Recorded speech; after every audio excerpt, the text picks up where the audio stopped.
Bom, eu não consigo levar a sério essa história de língua não binária, de que a língua é opressora, e vem aquela história de todes, amigues, ilha, não sei como é que... É, sinal de sanidade mental, né? O que diabos é isso? De onde surgiu isso? Meu Deus do céu.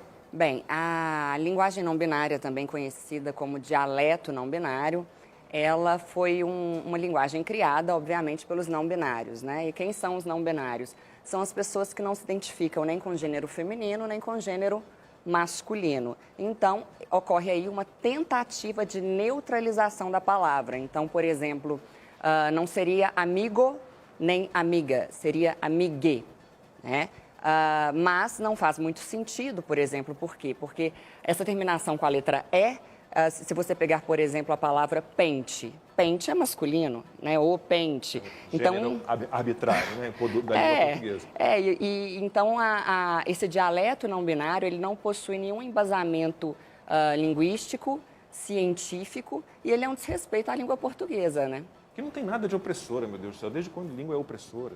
A questão de se achar a língua portuguesa opressora ou qualquer outra tem a ver com politicamente correto, né? Porque, primeiramente, as pessoas tentam dominar a forma como nós falamos, depois a forma como nós pensamos e, por fim, a forma como nós agimos. E no caso aí do dialeto não binário e até dessa questão aí do boa noite a todos e a todas, né, que a gente vê muito hoje, a questão é a seguinte: a língua portuguesa vem do latim, né? E no latim havia o gênero masculino, o gênero feminino e o gênero neutro. Como tem no alemão. Exato. E na passagem do latim para o português, o que houve, simplesmente o que era o neutro virou o masculino. Então, quando eu digo boa noite a todos, eu já estou fazendo referência a homens e a mulheres. Portanto, dizer boa noite a todos e a todas é uma redundância, é completamente desnecessário.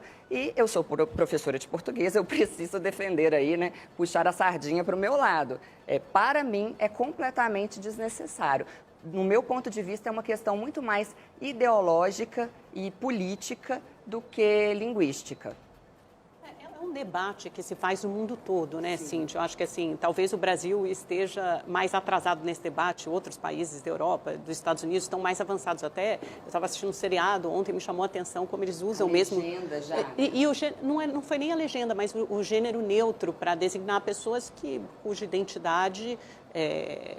orientação, a identidade sexual delas talvez não corresponda ao gênero masculino nem feminino, que são os não binários, e eles se referem a essa linguagem como uma linguagem mais inclusiva. Por outro lado, também não há uma adaptação natural dessa língua, às mudanças, ao tempo, ao futuro, porque o português que a gente fala hoje não é o mesmo português que a gente falava no século XVI. Sim. Então, essas adaptações, essas mudanças, elas acontecem necessariamente, só que ou elas são incluídas e adotadas por uma comunidade maior de falantes, ou então não, elas permanecem, como você disse no começo, como um dialeto de uma tribo menor, talvez feministas, LGBTQ, ou jovens, ou mais progressistas. A gente não pode olhar também como um movimento, como um processo natural da língua? Amanda, o que você falou tem muita pertinência, porque a língua realmente ela é viva, né? Senão estaríamos falando até hoje vossa mercê, por exemplo.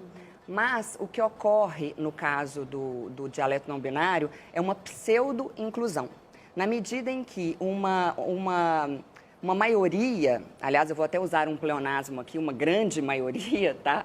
Uma maioria esmagadora fica de fora. Por quê? Vejamos bem. O caso dos disléxicos, né? Como um disléxico vai compreender, com toda a dificuldade que se tem na dislexia, vai compreender bem esse novo dialeto.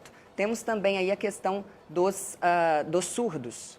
Os surdos, como que eles vão compreender na linguagem labial um todex, né? Temos também aí a questão dos cegos, que precisam de softwares de leitura.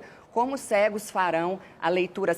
O que eu quero dizer pessoas que já enfrentam tantas dificuldades, né, que já têm tantas limitações linguísticas no seu dia a dia, elas teriam de se adaptar a um novo modo de falar que beneficiaria apenas uma ínfima minoria. Uma minoria que, devemos respeitar essas pessoas, mas a vontade dessas pessoas não pode prevalecer em relação à língua portuguesa, em relação aos demais. Cria-se aí também como que eu vou falar, uma elite, talvez uma elite progressista, uma elite, e só essa elite vai compreender essa fala, né? A gente vive num país em que as pessoas são semi-analfabetas, elas têm, a nossa educação, ela vai de mal a pior, então me parece uma grande bobagem que a gente discuta isso